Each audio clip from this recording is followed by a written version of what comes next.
Her blood stained the white tiles of the school hallway. Her books, torn apart, lay scattered like shattered dreams. And as the sirens wailed in the distance, one woman, her mother, walked through those school gates with eyes that held fire instead of tears.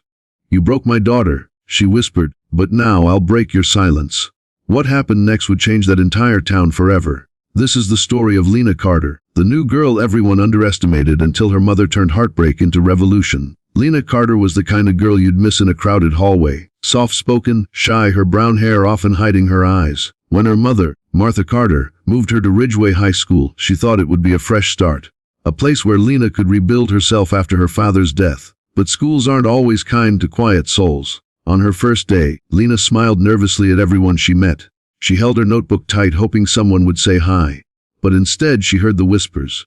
"Who's the charity case? She looks like she shops in the dark." They laughed, and Lena smiled, pretending not to care. But she did. Every day the laughter got louder. The girls, Brittany, Sasha, and Kayla, ruled the school. They were beautiful, confident, cruel. They picked on Lena like she was a game. A spilled drink here, a torn notebook there. And when the teachers turned away, so did everyone else. At home, Martha noticed the bruises Lena hid beneath her sleeves. "Sweetheart, did someone hurt you?" Lena shook her head. "Just gym class." But Martha wasn't fooled. She'd been a single mom long enough to know when her child was breaking. Then came Friday, the day that changed everything. It started like any other day, until Brittany cornered Lena in the locker room. "What's this?" she mocked, holding Lena's handmade bracelet. "It's for my dad," Lena whispered. "Your dead dad." Brittany sneered, tossing it on the floor. "Guess he didn't teach you how to fight back." The words were sharp, but the shove that followed was worse. One push, then another. The laughter, the phone cameras, and then a sickening crack as Lena hit the corner of the metal locker. When silence fell, she didn't move. Panic replaced cruelty. Someone screamed. Teachers rushed in, and by the time the ambulance arrived, Lena's small body lay lifeless in a pool of red. The school went quiet that day, but one woman was about to make sure it never forgot her name again. Martha stood outside the hospital room, staring at her daughter through the glass. Tubes, machines, silence. Her hands trembled, but her eyes burned with rage. The principal, Mr. Donahue, came with fake sympathy. "We're deeply sorry, Mrs. Carter. It was an accident." "An accident," she snapped. "Beating a child until she stops breathing is an accident to you."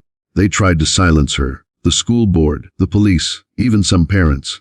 "Don't make this bigger than it is," they said. But they didn't know Martha Carter. She had once been a teacher herself. She knew the system, and she knew how to break it. While Lena lay in a coma, Martha went to war. She gathered evidence, videos, messages, testimonies from terrified students. She uploaded them online. Within hours, For Justice for Lena was trending nationwide. News channels arrived. Reporters camped outside the school. The Bullies' parents tried to cover it up, but the truth was out. Martha stood before the cameras, her voice shaking but strong. "My daughter wasn't beaten because she was weak. She was beaten because this school let cruelty live in its halls. And I will not stop until every person responsible answers for it." The internet exploded. Petitions, protests. Hundreds of students shared their own stories of being bullied and silenced. Within a week, Ridgeway High was under investigation. Then one night, as Martha sat beside Lena's hospital bed, she felt a twitch, just a tiny movement of her daughter's fingers. "Lena," she whispered, choking back tears. Lena opened her eyes, faintly smiling. "Mom, you found your voice." That night, Martha broke down for the first time, not out of pain but relief, because her daughter had survived. Months passed. The bullies were expelled. The principal resigned, and the state passed a new anti-bullying bill named after her, Lena's Law. On the day Lena returned to school, she stood on the same steps where she once fell. Her voice, soft but steady, carried through the crowd. "If you see someone hurting, don't laugh. Don't record. Don't walk away. Be the reason someone chooses to stay." The students clapped, some cried, and Martha, standing in the back, smiled through her tears. Because her daughter, once broken, had become the voice of thousands. They tried to silence one girl, but they woke a generation. Kindness is louder than cruelty, and sometimes the smallest voice can echo loud enough to change the world.